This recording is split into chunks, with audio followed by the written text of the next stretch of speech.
जी।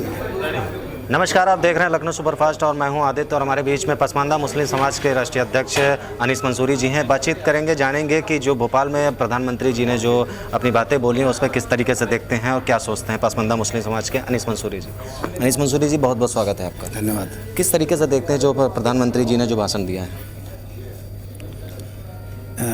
मैं तो उसी नज़रिए से देखता हूँ कि प्रधानमंत्री जी सच में अगर पसमानदा तबके के लोगों के बारे में इतना गहन अध्ययन कर ही लिया है, सार्वजनिक रूप से उनकी समस्याओं को उजागर कर दिया और किनकी वजह से वो पसमानदगी के दौर से में रहने के लिए मजबूर हुए वो भी बता दिया, तो सारी जांच तो आपने पसमानदा के बारे में कर ली कि पसमानदा समाज को क्या क्या मर्ज है, तो सब कुछ आपको पता है। तो आप इस देश के प्रधानमंत्री हैं, पावर में है, देश आपके हाथों में है, तो दवा भी तो आपके पास है, आप दे दीजिए ना।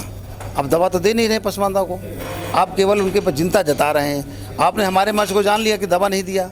अरे सच्चर कमेटी की रिपोर्ट, रंगनाथ मिश्रा की रिपोर्ट है, सब तैयार है, इनको लागू कर दीजिए, लागू कर ही नहीं रहे। आज तक इतने समय से प्रधानमंत्री जी से आप लोगों की काफ़ी दिन से बात भी हो रही थी और मुलाकात भी हुई एक बार, तो क्या देखते हैं कि 2024 को देखते हुए प्रधानमंत्री जी पसमानदा मुस्लिम समाज का नाम ले रहे हैं कि ये आगे कुछ और बात है? देखिए, सरकार को पता है कि 2024 में हमारे हालात बेहतर नहीं हैं, हम दोबारा सरकार में आने में विसंगतियां हैं। जो डैमेज हुआ है उस डैमेज को कंट्रोल करने के लिए सरकार अपना हाथ पैर मार रही है कि शायद पसमानदा समाज से हम कुछ इनको अपनी बातों में फंसा करके, जुमलेबाजी करके शायद ये हमारे इन वादों पर विश्वास कर ले और हमको वोट दे दे, तो मेरा डैमेज कंट्रोल वो कंट्रोल में आ जाए, जो डैमेज हुआ कंट्रोल हो जाए। तो वो पसमानदा समाज को चाहते हैं कि 10% 5% वोट इसी तरह से आ जाए, तो जो मेरा उधर नुकसान हुआ ये पूरा हो जाए, बस उनका मकसद ये है।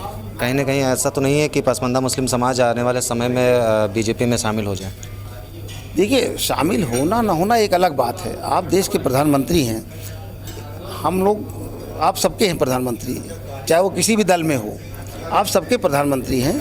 अगर वंचित समाज के लिए आप इतना फिक्रमंद हैं और ईमानदारी के साथ में उनको देश की मुख्यधारा से जोड़ने का काम करेंगे, उनके लिए बेहतर काम करेंगे, तो निश्चित तौर से पसमानदा मुस्लिम समाज इतना एहसान फरामोश नहीं आपके बारे में विचार कर सकता है।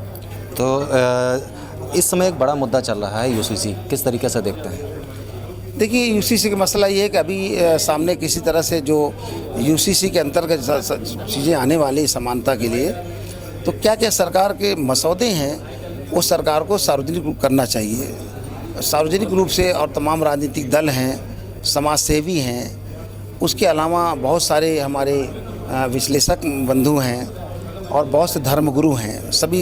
सभी धर्म के धर्मगुरुओं से एक बार सलाह मशवरा करना चाहिए, क्योंकि तमाम इसमें आस्थाएं सबकी जुड़ी हैं, अलग अलग आस्थाएं हैं। तो आस्थाओं के मद्देनज़र सबसे एक बार मशवरा करके और विश्वास में लेकर के यूसीसी लाना चाहिए। हमारे बीच में ये पसमानदा मुस्लिम समाज के राष्ट्रीय अध्यक्ष अनीस मंसूरी जी थे, जिन्होंने साफ तौर पे ये इशारों में बता दिया कि आने वाले समय में हो सकता है पसमानदा मुस्लिम समाज भारतीय जनता पार्टी में शामिल हो सकता है, क्योंकि उनके जो बातें थी, जो उनके इशारे थे, वो साफ तौर पे यही बता रहे थे कि हो सकता है कि पसमानदा मुस्लिम समाज बीजेपी में शामिल हो सकता है। और आगे की चीज़ों को जानने के लिए लखनऊ सुपरफास्ट को ज़्यादा से ज़्यादा देखें, शेयर करें और चैनल को सब्सक्राइब कर दें। मैं कैमरा पर्सन विवेक के साथ आदित्य, धन्यवाद।